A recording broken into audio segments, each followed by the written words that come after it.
Welcome to Notions with Nick. My name is Nick, and this is not evenly separated.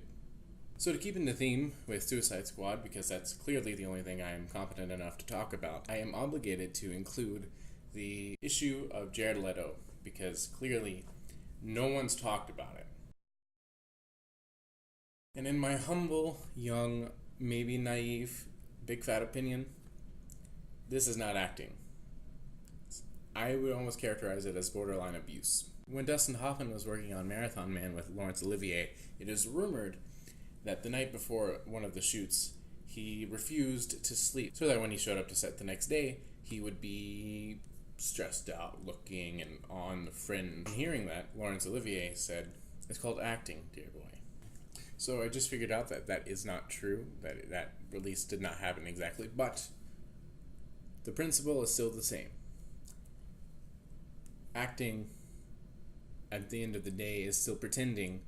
It is not being or living it. There are a myriad of articles that have talked about why method acting is, or why this form of method acting is dangerous, and I kind of agree with them. So let's define method acting. Method acting refers to a range of training and rehearsal techniques that seek to encourage sincere and expressive performances. You're going to hear the name Stanislavski a lot when you research this, because he's one of the people who began the process of what eventually became what is called method acting. And in Jared Leto's case, it's almost annoying and not necessary. Spoiler alert, he was barely in the movie.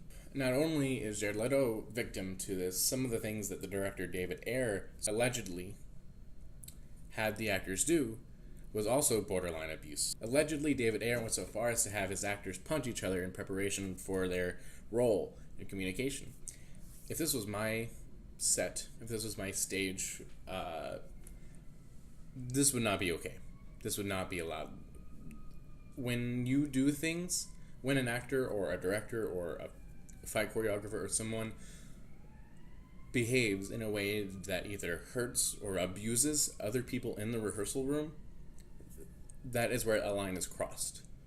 And that is where someone should have blown the whistle and said, "No, this is not okay. I don't care who you are, what your name is, you do not belong in my set." Now, I can't go case by case and say, "Oh, that's okay, but that's not okay," because there are lines to be crossed. And there are lines that maybe aren't there.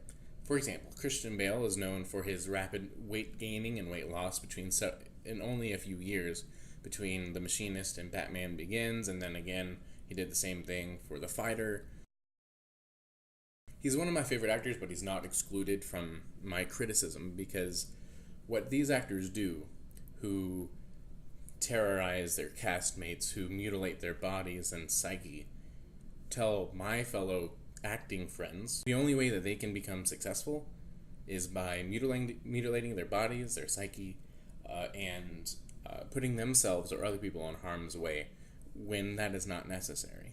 However, there are times where method acting, what is supposed to be method acting, has really benefited cinema. There are many names you can mention. Marlon Brando. Brie Larson locked herself in her house for a month without any outside communication just to know what it was like to be stuck in a small space. Who knows if that's okay? And it's a struggle for me to even say that maybe what she did is right, or maybe it's not right. Maybe it just really depends on who you are. But there is a line when it comes to affecting other people. And when you become a role model for other actors, that this is the way you need to do it, what does that mean? What does that say? So this raises some questions that I don't really know how to answer. What lines do we cross in order to be our best? Do we as audience members want to continue contributing, continue paying for actors to do this when it's not healthy? Do we want to reward that kind of behavior? Thanks for watching this kind of inquisitive video. I have a lot of questions. I don't know where the ethics lie in some of this stuff. If you have any thoughts or any questions or concerns or anything you'd like to share, please comment below and talk about it. So if you like that, like it, subscribe, and comment. You'll notice I am in a new setting. I've only had 2 videos, but I'm in a new setting now. This will be the new studio kind of from now on for at least a little bit. So I hope you enjoy it.